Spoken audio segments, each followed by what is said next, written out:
बात करने से पहले योगी पहले तेरा हिसाब चुकाता करता। आज हम बात करने वाले हैं उस विवाद की जिसने पूरे देश में हंगामा मचा दिया है। उत्तर प्रदेश के मुख्यमंत्री योगी आदित्यनाथ और बॉलीवुड के सुपरस्टार सलमान खान के बीच खुली जंग छिड़ चुकी है। मामला सिर्फ एक फिल्म का नहीं, बल्कि प्रतिष्ठा, राजनीति और विचारधारा की लड़ाई बन चुका है।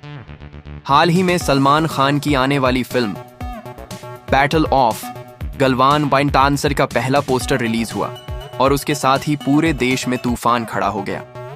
जहां एक तरफ फैंस इस फिल्म के लिए दीवाने हो गए, वहीं दूसरी तरफ कुछ राजनीतिक गलियारों में इसका विरोध शुरू हो गया। पोस्टर में सलमान खान का तीखा लुक, उनकी आंखों में गुस्सा और जोश देखकर लोग कहने लगे, वो हीरो वापस आ गया है जो स्क्रीन फाड़ देगा। लेकिन इसी पोस्टर ने कई लोगों को नाराज भी कर दिया।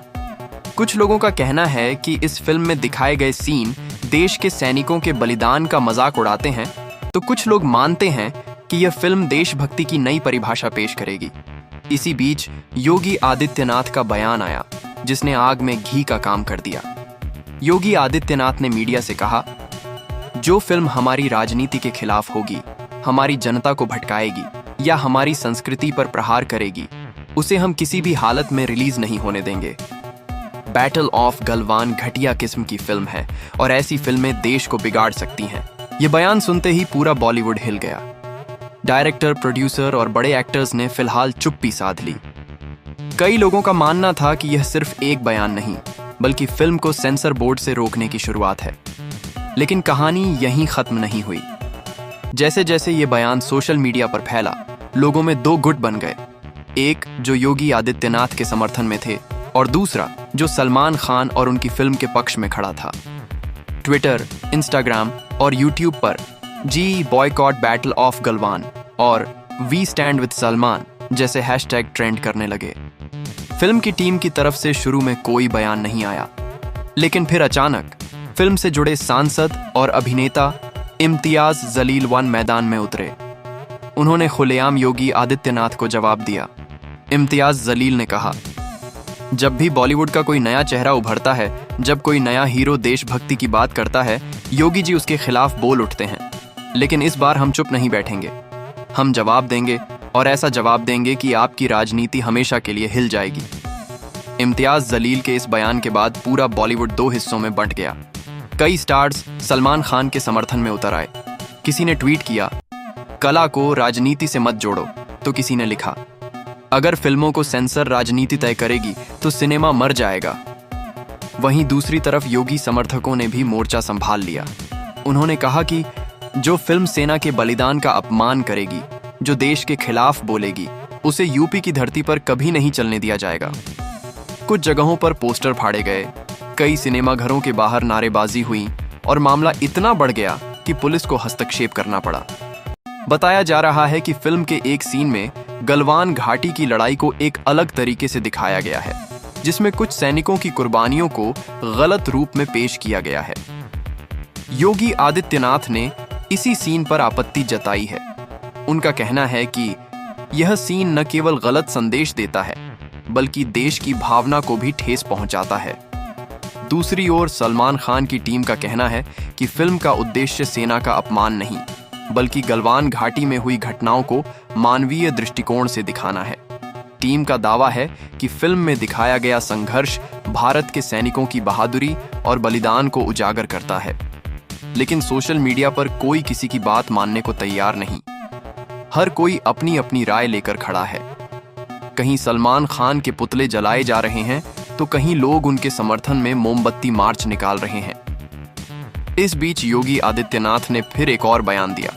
उन्होंने कहा, इम्तियाज जलील ने हमारे खिलाफ बयान देकर बहुत बड़ी गलती की है। उन्हें नहीं पता कि जो भी योगी के खिलाफ खड़ा होता है, उसका अंजाम बुरा होता है। ये फिल्म भी बैन होगी और जो लोग इसे बढ़ावा दे रहे हैं, उन पर भी सख्त कार्रवाई की जाएगी। योगी आदित्यनाथ के इस बयान ने विवाद को और भड़का दिया। अब न सिर्फ बॉलीवुड, बल्कि राजनीतिक गलियारों में भी इस मुद्दे पर चर्चा शुरू हो गई है। कुछ नेताओं ने कहा कि फिल्म को बैन करना अभिव्यक्ति की स्वतंत्रता के खिलाफ है, तो कुछ ने कहा कि अगर फिल्म में देश विरोधी तत्व हैं, तो उसे रोकना जरूरी है। इधर सलमान खान ने अब तक चुप्पी साध रखी है, लेकिन सूत्रों के मुताबिक उन्होंने अपनी टीम से कहा है कि फिल्म का हर सीन सच्चाई पर आधारित है और किसी भी समुदाय या विचारधारा को ठेस पहुंचाने का इरादा नहीं है।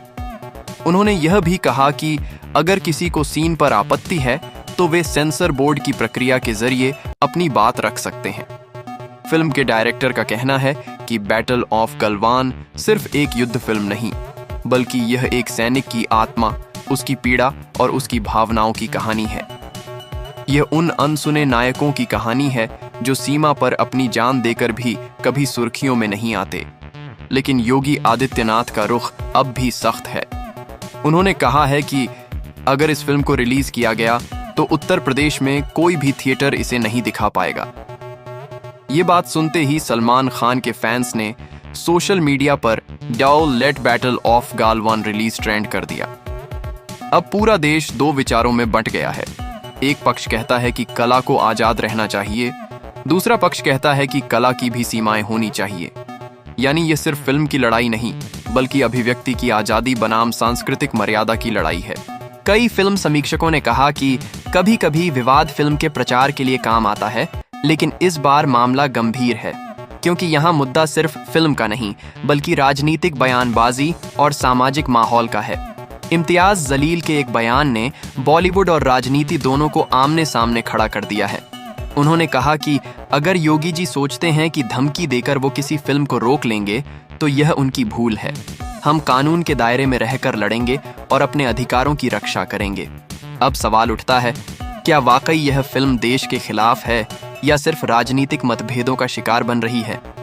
क्या योगी आदित्यनाथ सच में इसे बैन करवा पाएंगे या सलमान खान और इम्तियाज जलील अपनी ताकत दिखाकर इस फिल्म को बचा लेंगे? सोशल मीडिया पर लोग तरह तरह की बातें कर रहे हैं। कई लोग कह रहे हैं कि अगर फिल्म बैन हुई तो यह लोकतंत्र की हार होगी, तो कुछ कह रहे हैं देश के सम्मान से बड़ा कोई फिल्म स्टार नहीं। उधर सेंसर बोर्ड ने कहा है कि फिल्म अभी उनके पास समीक्षा के लिए नहीं आई है, लेकिन जब भी आएगी तो नियमों के अनुसार हर सीन की जांच की जाएगी। यानी फैसला अभी बाकी है। इस विवाद ने एक बार फिर फिल्म और राजनीति के रिश्ते को सवालों के घेरे में ला दिया है। क्या फिल्मकारों को हर बार अपनी रचनात्मकता राजनीतिक सोच के हिसाब से ढालनी होगी? क्या नेता यह तय करेंगे कि देशभक्ति किसे कहते हैं? और क्या जनता खुद यह नहीं समझ सकती कि क्या सही है और क्या गलत? दोस्तों, यह विवाद चाहे जैसे खत्म हो, लेकिन इसने एक बड़ा सवाल खड़ा कर दिया है। क्या भारत में अब कला और राजनीति की सीमाएं धुंधली हो चुकी हैं? या फिर यह देश अब भी उस संतुलन की तलाश में है जहां कला को सम्मान भी मिले और संस्कृति की मर्यादा भी बनी रहे? अब फैसला जनता के हाथ में है। आप बताइए, क्या योगी आदित्यनाथ सही कर रहे हैं फिल्म को रोककर, या सलमान खान और इम्तियाज जलील का पक्ष मजबूत है जो कहते हैं कि सिनेमा को आजाद रहना चाहिए? कमेंट में अपनी राय जरूर बताइए, क्योंकि आपका एक शब्द यह तय कर सकता है कि असली पावर किस में है, योगी या सलमान। अगर आपको यह वीडियो या कहानी पसंद आई हो तो इसे लाइक और शेयर जरूर करें और चैनल को सब्सक्राइब करके बेल आइकन दबाना न भूलें, क्योंकि हम आपके लिए ऐसी ही धमाकेदार कंट्रोवर्सी अपडेट्स सबसे पहले लेकर आते रहेंगे। तब तक अपना ख्याल रखिए। मिलते हैं अगली वीडियो में।